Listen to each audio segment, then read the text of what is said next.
തീത്തോസ് അധ്യായം 2. നീയോ പഥ്യോപദേശത്തിന് ചേരുന്നത് പ്രസ്താവിക്ക.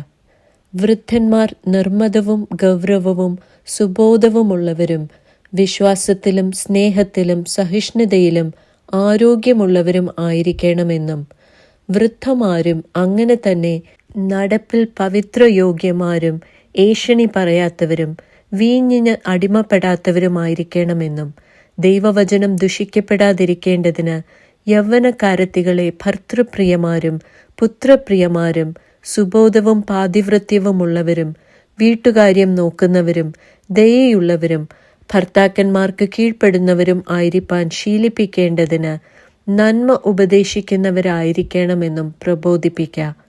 അവണ്ണം യൗവനക്കാരെയും സുബോധമുള്ളവരായിരിക്കാൻ പ്രബോധിപ്പിക്ക.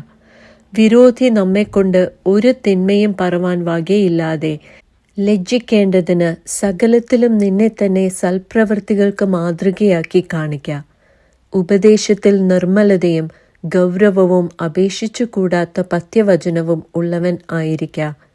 ദാസന്മാർ നമ്മുടെ രക്ഷിതാവായ ദൈവത്തിന്റെ ഉപദേശത്തെ സകലത്തിലും അലങ്കരിക്കേണ്ടതിന് യജമാനന്മാർക്ക് കീഴടങ്ങി സകലവിധത്തിലും പ്രസാദം വരുത്തുന്നവരും എതിർപ്പറയുകയോ വഞ്ചിച്ചെടുക്കുകയോ ചെയ്യാതെ സകലത്തിലും നല്ല വിശ്വസ്തത കാണിക്കുന്നവരുമായി ഇരിപ്പാൻ കൽപ്പിക്ക.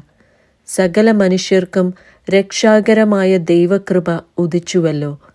നാം ഭാഗ്യകരമായ പ്രത്യാശയ്ക്കായിട്ടും മഹാദൈവവും നമ്മുടെ രക്ഷിതാവുമായ യേശുക്രിസ്തുവിന്റെ തേജസ്സിന്റെ പ്രത്യക്ഷതയ്ക്കായിട്ടും കാത്തുകൊണ്ട് ഭക്തികേടും പ്രപഞ്ചമോഹങ്ങളും വർജിച്ചിട്ട് ഈ ലോകത്തിൽ സുബോധത്തോടും നീതിയോടും ദൈവഭക്തിയോടും കൂടെ ജീവിച്ചു പോരേണ്ടതിന് അത് നമ്മെ ശിക്ഷിച്ചു വളർത്തുന്നു.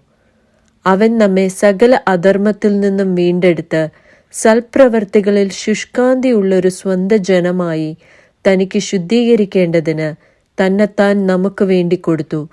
ഇത് പൂർണ്ണ ഗൗരവത്തോടെ പ്രസംഗിക്കുകയും പ്രബോധിപ്പിക്കുകയും ശാസിക്കുകയും ചെയ്യുക. ആരും നിന്നെ തുച്ഛീകരിക്കരുത്.